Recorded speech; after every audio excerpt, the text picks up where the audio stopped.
Bonjour à tous, j'espère que vous allez bien. On se retrouve aujourd'hui pour le Vlogmas numéro 12. On est déjà à la moitié des Vlogmas. C'était plutôt mal barré, mais écoutez, finalement ça passe plutôt vite. Cette histoire-là, aujourd'hui je vous prends pour une vidéo face cam. J'en ai pas fait tant que ça finalement encore depuis le début de ces Vlogmas. Et aujourd'hui ça sera une vidéo qu'on m'a beaucoup demandé sur Instagram. Ce sera une vidéo organisation livresque. Alors je vais essayer de pas faire la vidéo trop longue, trop pompeuse, rentrer trop dans les détails, je pense que ça sert à rien. Mais je vais vous parler de quand je lis, comment je fais pour lire entre guillemets autant. Alors ça paraît énorme pour certains et pour d'autres je lis pas beaucoup. Et puis je vais aussi vous parler de toute mon organisation autour d'Instagram, autour de YouTube, comment je m'organise. Je vais vraiment être succincte, rapide et peut-être vous faire découvrir, je crois pas, mais des applications dont vous pourriez vous servir vous aussi. Et puis voilà, vous donner des petites astuces pour ceux qui aiment l'organisation. Faut savoir que dans la vie, je suis quelqu'un de peut-être un petit peu psychorigide au niveau de l'organisation, mais voilà, ce sont et dans ma vie privée, etc. Ce sont des choses qui me rassurent. J'ai besoin d'un cadre, j'ai besoin de savoir qu'il faut que je fasse cette chose à ce moment-là. Voilà, la team One Life, zéro organisation, parce que tout ça, ça les rend nerveux. Vraiment fuyez cette vidéo parce que je vais vous faire avoir des sueurs froides, je pense. Mais voilà, moi j'ai besoin de l'organisation, j'ai besoin de savoir quand je dois faire quoi. Voilà, c'est quelque chose qui me rassure. C'est pareil pour beaucoup de choses à la maison. Mon linge, par exemple, le lundi, je fais une lessive de ça, le mardi de ça, le mercredi de ça. Voilà, je sais, je suis organisée. Peut-être trop pour certains, pas assez pour d'autres. Chacun voit midi à sa porte, chacun fait comme il l'entend. On est tous différents, on a tous des besoins différents, des temps différents à consacrer à telle ou telle chose. Autre chose que je voudrais dire, c'est l'expression « je n'ai pas le temps ». J'essaye de bannir de mon langage depuis quelques temps. Alors je l'utilise comme tout le monde par réflexe de langage, mais voilà, c'est pas le temps qu'on n'a pas, c'est le temps que l'on ne prend pas. Dans mon entourage, souvent j'entends « bah toi t'as le temps de lire, pas moi ». Non, en fait, j'ai pas plus de temps que quelqu'un d'autre, puisque comme tout le monde, j'ai des enfants, un travail, des passions, des activités, des choses extérieures à la lecture à faire. Mais voilà, le soir, je lis. Tout le monde peut lire autant que moi dans la journée, j'en suis persuadée. À quelques exceptions près, évidemment. Comment je m'organise au niveau de mes lectures, qu'est-ce que je lis, quand je le lis, etc. Tous les mois, en début de mois, j'ai une pile à lire d'environ une douzaine de livres dans ma pile à lire que j'ai constituée au fur et à mesure du temps. C'est-à-dire que j'ai des plannings de lecture que je remplis au fur et à mesure. Je sais que je lis environ 120 pages par jour. C'est une moyenne, parfois je lis 0 page. Ça m'arrive très rarement, mais ça m'arrive. Alors, je lis toujours au moins 10 pages dans la journée. Le soir, même si je suis éclatée, il faut que je lise 3 pages. Enfin voilà, c'est comme ça. Et parfois, je peux lire plus de 200 pages par jour. Je sais qu'en moyenne, je lis 120 pages par jour. Donc quand je reçois une proposition d'un livre de 400 pages d'une maison d'édition, ben, je sais que pour celui-ci, je vais mettre environ 3 jours à le lire. Je bloque 3 jours dans mon planning de janvier, dans mon planning de février, au moment où j'aurai envie de le lire. Tous les services presse que je demande, c'est-à-dire que je demande sur catalogue ou qu'on me propose et que j'accepte, je les mets tout de suite dans mes plannings de lecture. Je ne veux pas qu'ils passent par la case palle et qui attendent trop longtemps. Voilà, j'ai des livres qui sont dans ma palle depuis 2-3 ans maintenant. Voilà, je ne veux pas que ces livres-là attendent autant de temps. La maison d'édition me fait confiance, me l'envoie, souhaite un avis en retour. J'estime, dans la mesure du possible, qu'il faut que je rende mon avis assez rapidement. Il y a assez peu de maisons d'édition qui sont très strictes à ce niveau-là, mais voilà, il y a des maisons d'édition qui vous disent il faut rendre votre chronique au bout d'un mois, d'autres au bout de 2 mois, il y en a d'autres qui envoient et puis tu le lis quand tu le lis, il faut juste que tu le lises. Voilà, ça ce sont pour les services presse que je demande. Les livres que je m'achète, pareil, maintenant j'essaye de tout ce que j'achète, de les programmer dans mes plannings. Eh ben, si je peux pas le programmer dans mon planning et que j'ai pas de place, je l'achète pas. J'ai une pile à lire de plus de 100 livres, ça ne sert à rien. J'augmente encore ma pile à lire qui me frustre. Voilà, j'ai plus de 100 livres dans ma pile à lire, plus de 100 livres que j'ai tous très envie de lire. J'ai pris du recul par rapport à ça et j'essaie de pas trop me mettre la pression, mais le fait d'avoir tous ces livres que j'ai très envie de lire, eh ben ça me frustre parce qu'en fait, j'ai l'impression que je lis pas assez vite du coup. Donc voilà, comment se constitue ma pile à lire. Là par exemple, pour être très honnête, mon planning de lecture est plein jusque février, mars quasiment également. Voilà, par rapport au service presse que je sais que je vais recevoir en janvier, en février, j'ai bouclé petit à petit. J'ai par exemple reçu le catalogue Kalman Levy dans lequel j'ai pris 2 livres. J'ai reçu le catalogue Charleston, je crois, dans lequel j'en ai pris 3, enfin voilà, il y a plein de livres comme ça que j'ai déjà placés dans mon planning de lecture et il est déjà quasiment plein. Et donc en début de mois, j'ai ma pile à lire qui est constituée puisque voilà, j'ai environ une trentaine de jours de lecture dans cette pile à lire. J'essaye un petit peu d'organiser en fonction des lectures communes, quel livre je lis en premier, quel livre, si jamais, je sais pas, j'ai pas envie de lire pendant 3 jours, je mets tout en dernier de ma pile à lire parce que si jamais j'ai pas le temps de le lire et qu'il faut que je le reporte dans 2-3 mois, lequel est le moins urgent de ma palle. Voilà, comment je définis un petit peu mon planning. Je ne m'oblige pas à lire 120 pages par jour, je ne m'oblige pas à lire 50 pages par jour. Voilà, à part quand on a des timings extrêmement serrés, ce qui arrive extrêmement rarement, je ne m'impose jamais un rythme de lecture. Voilà, je me mets pas de deadline pour aucune de mes lectures. À certaines exceptions près. Là par exemple, j'avais mon avis pour un livre Hurlevent à rendre aujourd'hui. Le livre, on l'a eu vendredi, évidemment. Je l'ai lu ce week-end et j'ai essayé de faire vite. Au niveau des pages, je lis environ 120 pages par jour. Je ne suis pas quelqu'un qui lit très vite.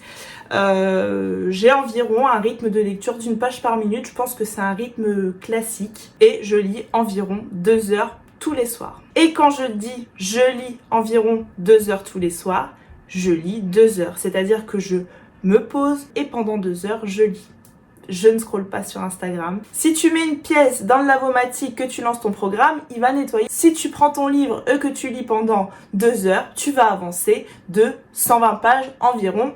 CQFD. Voilà, j'ai des gens, ils me disent, hier j'ai lu 40-50 pages. Bah ouais, mais si pendant 2 heures, en fait, toutes les 10 minutes, t'as scrollé ton téléphone pendant un quart d'heure, évidemment, tu n'avances pas. Et ça, c'est pas grave de le faire si t'es ok avec ça. Si cette soirée-là, t'es content d'avoir lu 40 pages et d'avoir scrollé pendant 1h30, c'est ok. Par contre, si à la fin de ta soirée, tu te dis putain, j'ai perdu 1h30 de mon temps sur Instagram, sur TikTok, au lieu de lire, fais comme moi en fait. Pose ton téléphone soit beaucoup plus loin. Moi, j'ai également une application pour être focus. Les soirs où je sens que je vais avoir du mal à me concentrer, j'ai une application sur mon téléphone. Je ne sais plus le nom, je vous la remettrai quelque part par là. Et cette application, en fait, c'est des plages horaires. Tu définis, je sais pas, 30 minutes pendant lesquelles tu ne peux pas toucher à ton téléphone. Sinon, il vibre, il sonne, etc. Tu peux pas, voilà. Et donc, pendant 30 minutes, tu vas lire ton livre. Le plus simple, c'est de poser son téléphone plus loin et tu te relèves pas pour aller checker tes notifications, Instagram, etc. Je n'ai pas d'autres secrets pour lire autant. J'écoute également des livres audio, j'en passe environ 1 ou 2 voire 3 parfois par mois. Et ça, le livre audio, c'est pendant que je fais mon ménage, pendant que j'étends mes lessives, un petit peu le matin parfois, quand je range, etc. Et voilà, j'arrive à passer du coup un livre jusqu'à même 3 livres par mois. Comme ça à l'audio. Voilà pour ma lecture. Je n'ai pas de secret particulier. Je ne lis pas dès que je vais aux toilettes, le matin, etc. Le matin quand je suis réveillée très très tôt, à 6h, il va parfois m'arriver de lire une demi-heure. Mais sinon, principalement, je lis le soir. Et parfois, je lis pendant midi. Et parfois, quand j'ai lu et le matin et pendant midi, le soir, je me dis, écoute, fais autre chose. Regarde une série, fais du point de croix, fais autre chose. T'as assez lu pour aujourd'hui, stop. Voilà pour la manière dont je m'organise au niveau de ma lecture. De mes plannings, je n'aspire pas à lire plus, donc voilà, le rythme que j'ai actuellement me convient. Sinon, au niveau de l'organisation Instagram, j'essaye autant que faire se peut d'écrire ma chronique quand j'ai terminé mon livre. Comme ça, je ne prends pas de retard au niveau de l'écriture de mes chroniques. Je finis ma chronique lundi soir. Dans la journée du mardi, dans ma to-do list du jour, j'ai rédigé ma chronique Voilà, comme ça c'est tout frais, c'est dans ma tête. Ça me prend 5 minutes top chrono, elle est rédigée. Après, ce qui est plus long, c'est tout le reste. C'est-à-dire qu'il faut que je prenne en photo mon livre, et ça, j'ai une toute petite fenêtre de tir au niveau de la luminosité parfaite qui va avec mon filtre, et que ce jour-là, il faut qu'il fasse beau entre à peu près midi et midi et demi. Les photos, c'est compliqué, il va falloir que je trouve une autre solution parce que parfois j'en ai un peu ras-le-bol d'avoir 10 chroniques à poster, mais pas mes photos qui vont avec. Et puis dernièrement, j'ajoute des templates que je fais sur Canva. Ça me prend pas mal de temps. Est-ce que je vais continuer en 2024 de faire ces templates? Je suis pas sûre. Je sais pas si ça apporte réellement quelque chose à Instagram. Instagram, j'avoue qu'en ce moment, c'est compliqué, Instagram et moi, voilà, d'avoir mis 4 ans à construire une communauté de 12 000 abonnés et d'avoir mon post qui est montré à 150 personnes. C'est dur. C'est dur dans le sens où c'est pas juste en fait. C'est pas juste, alors oui, parfois t'as des posts qui marchent plus, mais en fait j'en ai marre d'attendre d'avoir un post sur 10 qui perce un peu plus que les autres, quoi. Enfin, je pense qu'en 2024, peut-être que je ne chroniquerai plus tout, peut-être que je ne prendrai plus tous mes livres en photo, peut-être que je ferai différemment parce que ça me demande énormément de travail. La rédaction de ma chronique, pas tant que ça, mais tout le reste. C'est-à-dire, donc, je vous l'ai dit, je rédige ma chronique, je prends ma photo, je fais mon template et ensuite j'utilise l'application Meta pour programmer absolument toutes mes publications. En général, le dimanche... alors je le fais au général au fur et à mesure de ma semaine, mais le dimanche, je check que toutes mes chroniques pour la semaine qui suit sont programmées. Voilà, j'ai un petit planning comme ça, où alors là j'ai toutes mes chroniques et quand j'ai fait ma chronique, mon template, ma photo et quand je l'ai posté sur Meta et là j'ai mon petit... j'ai ma petite vue mensuelle pour savoir quand je vais poster quoi. J'ai pas d'ordre particulier, je vais en allant dans mes chroniques. Je n'ai pas que mes chroniques à poster, j'ai également les livres de mes enfants, j'ai également des oracles, j'ai un réel programmé avec des réceptions et puis aussi les réels un peu plus freestyle où t'as un son que t'aimes bien, t'as un audio qui te fait un peu kiffer sur Instagram et puis voilà, t'essayes un peu de faire le con là-dessus. C'est vrai que dernièrement j'ai pas trop eu le temps de faire ça, mais ça c'est vraiment un format que j'adore faire parce que c'est spontané. Tu fais ton truc, t'enregistres ta vidéo et tu la postes et tu te prends pas le fou. Au niveau de la vie dans ma palle, je reçois le livre, j'essaye de marquer au crayon de papier si c'est un service presse, si il m'a été offert, si je l'ai acheté en salon. Ça c'est une petite astuce que j'avais vue dans une vidéo de Magda, Triple L de Mag.